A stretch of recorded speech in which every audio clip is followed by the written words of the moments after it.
Bismillahirrahmanirrahim. Assalamualaikum warahmatullahi wabarakatuh. Alhamdulillah, wassalatu wassalamu ala rasulillah wa ala alihi wa ashabi wa mawalah, amma ba'du. Subhanaka la ilma lana illa ma 'allamtana innaka antal alimul hakim. Allahumma aftah lana hikmataka wa ansur alaina nikmataka min khazaini rahmatika ya arhamar rahimin. Anak-anakku, siswa-siswi SMPT Wasilah Intelijensia, alhamdulillah kita sama-sama memanjatkan rasa syukur kehadirat Allah Subhanahu wa taala. Hari ini kita masih bisa bertatap muka walaupun melalui online ataupun media. Kita bertemu tidak secara langsung. Kemudian alhamdulillah kita juga sekarang berada di hari keempat di bulan suci Ramadan. Mudah-mudahan, pastinya kita berharap, berdoa kepada Allah, seluruh amal kebaikan kita, puasa kita, sholat kita, tadarus kita diterima di sisi Allah sebagai amal kebaikan. Anak-anakku yang Bapak banggakan, Ramadan kali ini ataupun pembelajaran yang biasanya di tahun-tahun sebelumnya di SMPT Wasilah ada program Ramadan atau kita sebut dengan Santen Kilat. Sebagaimana kita ketahui, hari ini kita masih dalam keadaan darurat kesehatan. SMPT Wasilah Intelijensia berusaha, berikhtiar semaksimal mungkin memberikan pelayanan pendidikan kepada siswa-siswinya, meskipun terhalang tempat, terhalang kondisi, keadaan.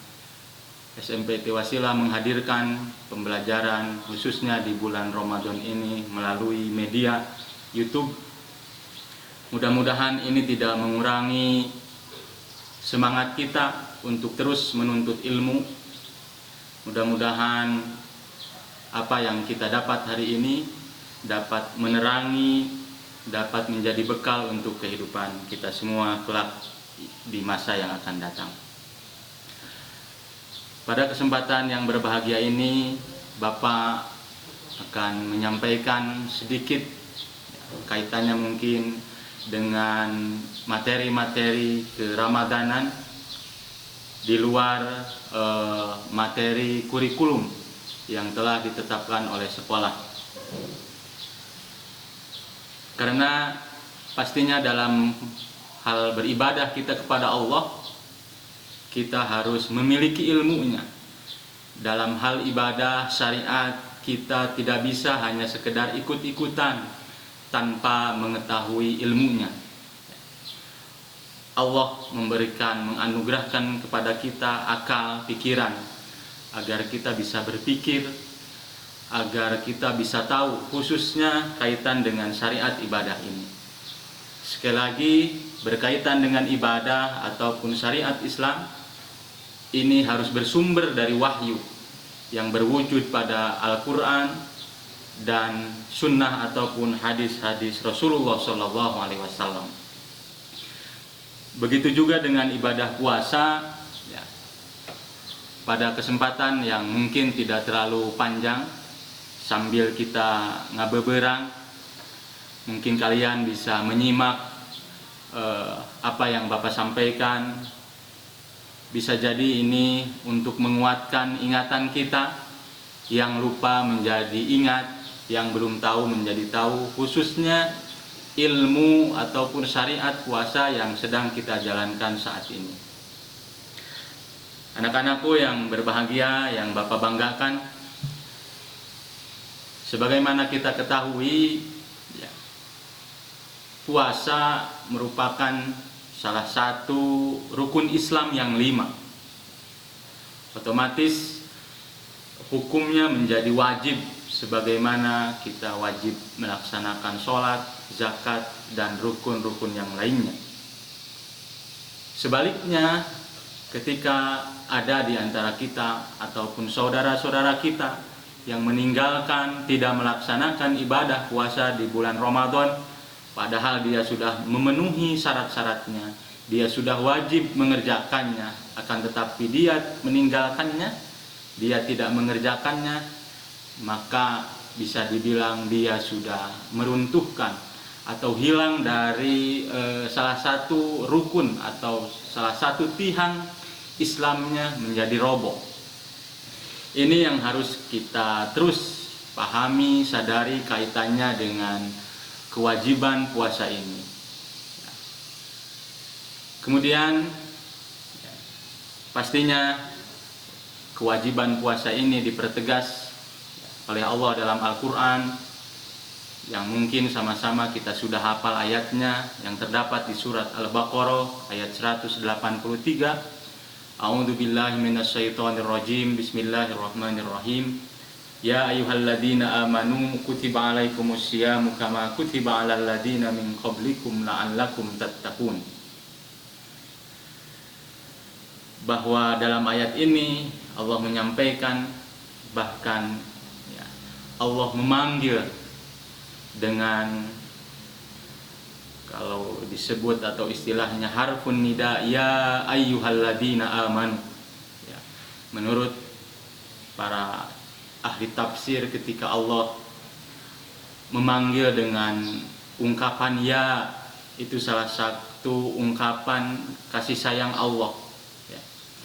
Mungkin kalau di manusia ada biasanya mungkin seperti orang tua kepada anaknya memanggil dengan panggilan sayang. Di sini juga Allah ya, ketika sebelum mewajibkan, mensyariatkan, memfardukan puasa, khususnya puasa di bulan Ramadan ini, Allah memanggil orang-orang yang beriman dengan ungkapan ya ayyuhalladzina amanu. Kemudian di hadis pun dipertegas, Rasulullah SAW bersabda bahwa dalam salah satu hadisnya disebutkan, Bunyal Islam ala khamsin, syahadati alla ilaha illallah wa anna muhammadar rasulullah, wa iqamis shalah, wa ita'iz zakah, wa shaumi ramadan, wa hajjil bait. Dalam hadis tersebut disampaikan bahwa Islam terdiri dari 5 rukun. Yang pertama yaitu 2 kalimat syahadat, yang kedua sholat, yang ketiga zakat, yang keempat puasa, yang kelima ibadah haji. Bapak ingin mempertegas, mengingatkan khususnya untuk anak-anak Bapak di SMP IT Wasilah Intelijensia, ya, kita harus meyakini apa yang Allah perintahkan, apalagi yang Allah wajibkan, pasti di dalamnya banyak kebaikan yang kembali kepada diri kita. Termasuk ketika kita melaksanakan kewajiban ibadah puasa.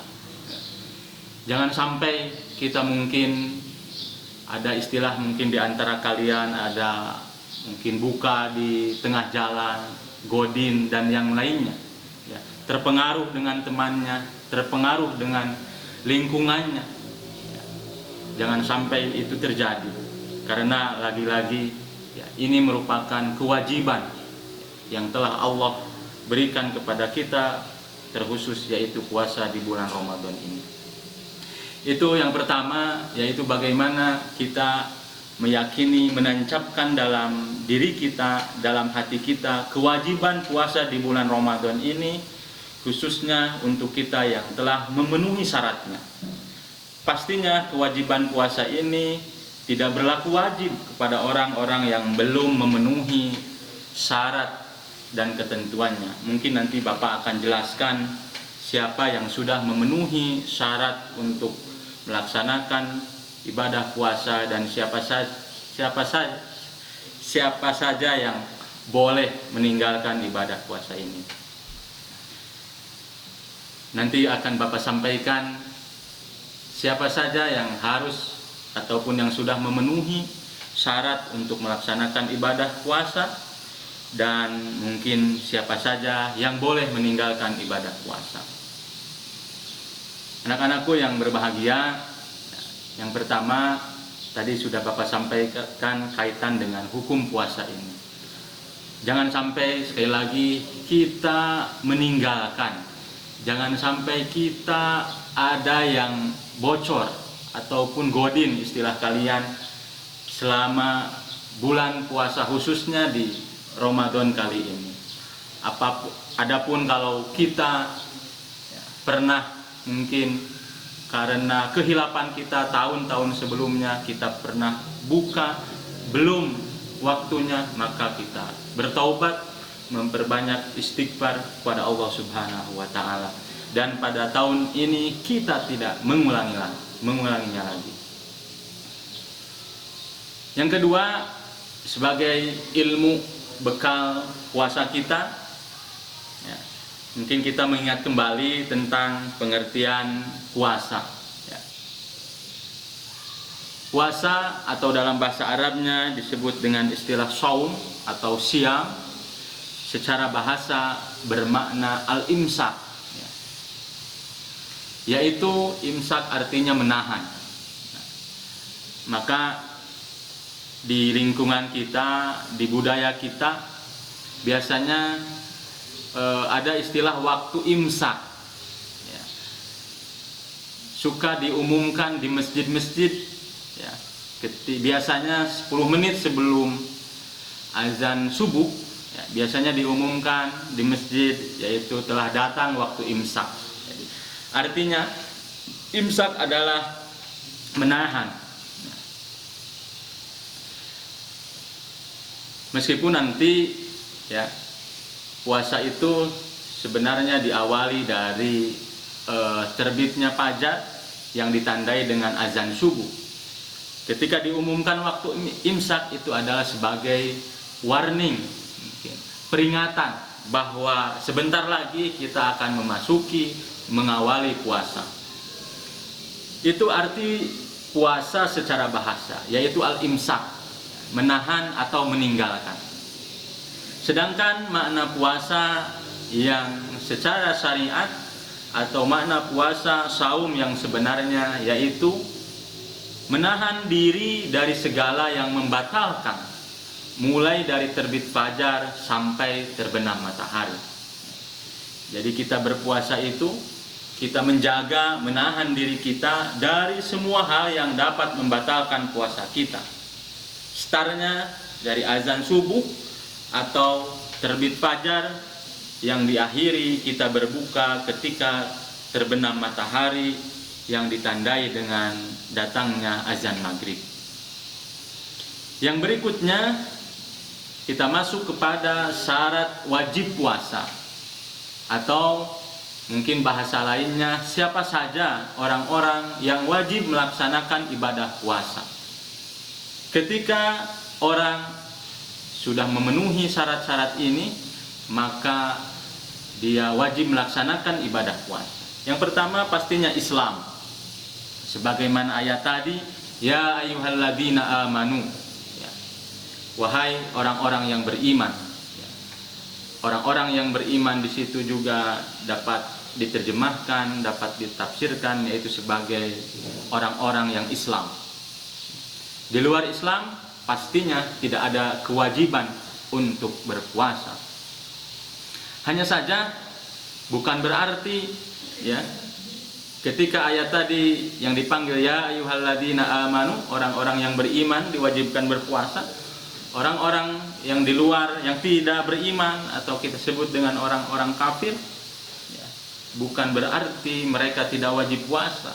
Ada sebagian ulama ya, menyampaikan bahwa mereka pun tetap wajib berpuasa, tetapi karena tidak beriman, ya, mereka pastinya berdosa. Ya. Jadi setiap salah satu ahli tafsir menyampaikan setiap datang Ramadan, ya, orang kafir itu berdosa. Ya. Yang kedua, pastinya syarat wajib puasa yang kedua adalah baligh. Orang yang sudah baligh, ya. Orang yang sudah sampai masanya, ya. kita sudah tahu mungkin tanda-tanda balik. Kalau perempuan ditandai dengan datangnya ya, haid, ya, keluarnya darah haid, ya, meskipun baru kelas 4 SD, 5 SD ataupun kelas 1 SMP, ya, dia kalau seorang perempuan sudah datang haid maka dia sudah termasuk kategori balik. Ataupun ya, ciri-ciri balik itu ditandai dengan ihtilam, kalau bahasa fikihnya, bahasa kitanya mimpi basah ya.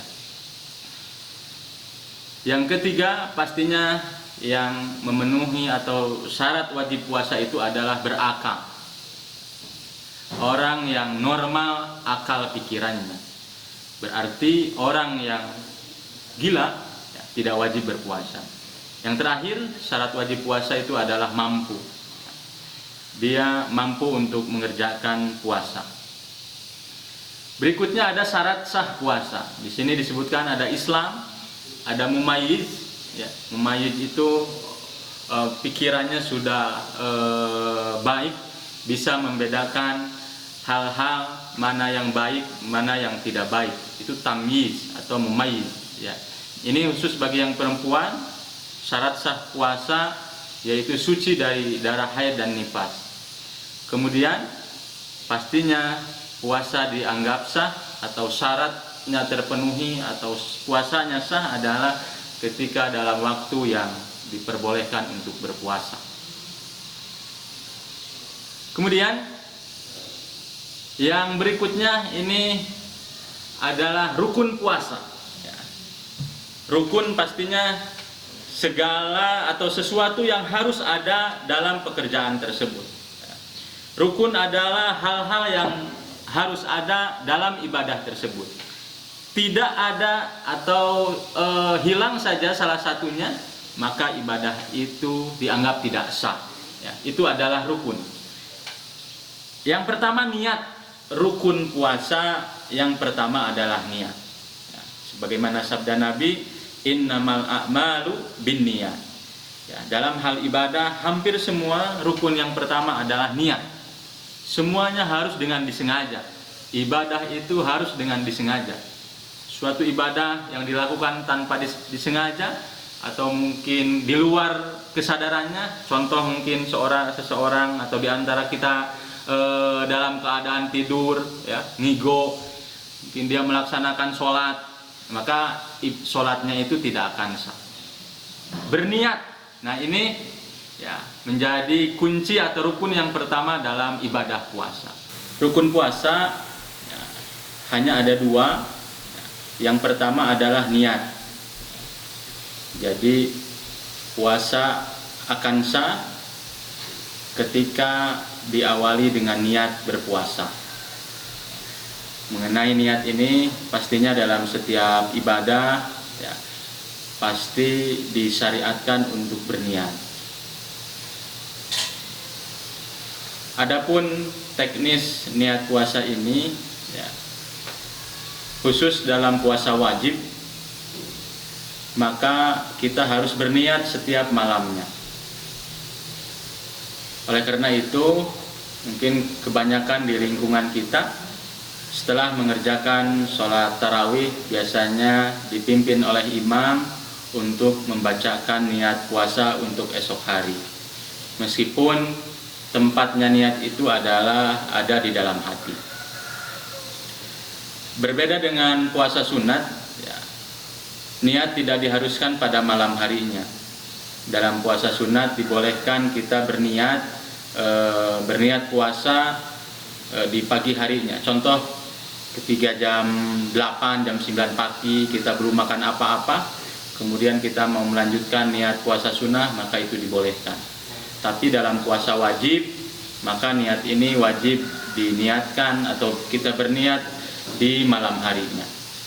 Maksimal ya, kita berniat sebelum terbit fajar. Yang berikutnya, rukun yang kedua adalah pastinya al-imsak, menahan, menjaga diri kita dari semua hal yang membatalkan puasa. insya Allah mengenai hal-hal yang membatalkan puasa di pertemuan berikutnya Bapak akan sampaikan. Sekali lagi ya, agar puasa kita sah, agar puasa kita sesuai dengan tuntunan syariat, maka puasa kita harus memenuhi 2 rukun tadi. Yang pertama adalah niat, ya, niat berpuasa. Kita sudah sama-sama hafal niatnya, nawaitu shauma godin an adai fardhi syahri ramadhana hadhihi sanati lillahi ta'ala. Ya. Kita berniat puasa esok hari, ya, puasa wajib, puasa fardu di bulan ini karena Allah Ta'ala. Ya. Meskipun ada juga sebagian ulama yang membolehkan cukup berniat puasa untuk 1 bulan, ya. Untuk mungkin dikhawatirkan lupa di tengah perjalanan Ramadan atau yang lainnya. Tapi secara umum ya, niat berpuasa ini wajib setiap malamnya, karena puasa ini setiap harinya berbeda-beda ya. Oleh karena itu, seperti kita sholat zuhur hari ini, kemarin dan esok hari, pastinya niatnya berbeda-beda, terpisah. Setiap kita mau sholat, contohnya kita berniat. Begitu juga puasa, kita setiap harinya kita berniat. Yang kedua yaitu kita menahan diri dari hal-hal yang membatalkan puasa. Untuk pertemuan sekarang mungkin Bapak cukupkan ya, sebagai rangkuman ringkasan dari pertemuan pertama tentang fikih puasa ini. Bapak menegaskan yang pertama, hukum puasa Ramadan wajib bagi siapa saja yang telah memenuhi syaratnya, ya, termasuk kita ya, sudah memenuhi syarat puasa, yaitu Islam, baligh, berakal dan mampu, maka kita wajib melaksanakan ibadah puasa ini. Jangan sampai kita meninggalkan kewajiban ini atau kita bocor buka puasa di tengah jalan, naudzubillahi min dzalik. Kemudian yang kedua tadi syarat sah puasa. Yang terakhir ada rukun puasa. Adapun hal-hal yang lainnya mengenai fikih puasa, ya, seperti hal-hal yang disunahkan ketika puasa, hal-hal yang dimakruhkan ketika puasa, dan hal-hal yang membatalkan puasa, di pertemuan berikutnya Bapak akan sampaikan. Terakhir, terima kasih atas segala perhatiannya. Mohon maaf atas segala kekurangan. Mudah-mudahan Allah selalu membimbing kita agar kita dapat melaksanakan, mengisi Ramadan ini dengan sebaik-baiknya. Subhanakallahumma wa bihamdika asyhadu an la ilaha illa anta astaghfiruka wa atubu ilaik. Assalamualaikum warahmatullahi wabarakatuh.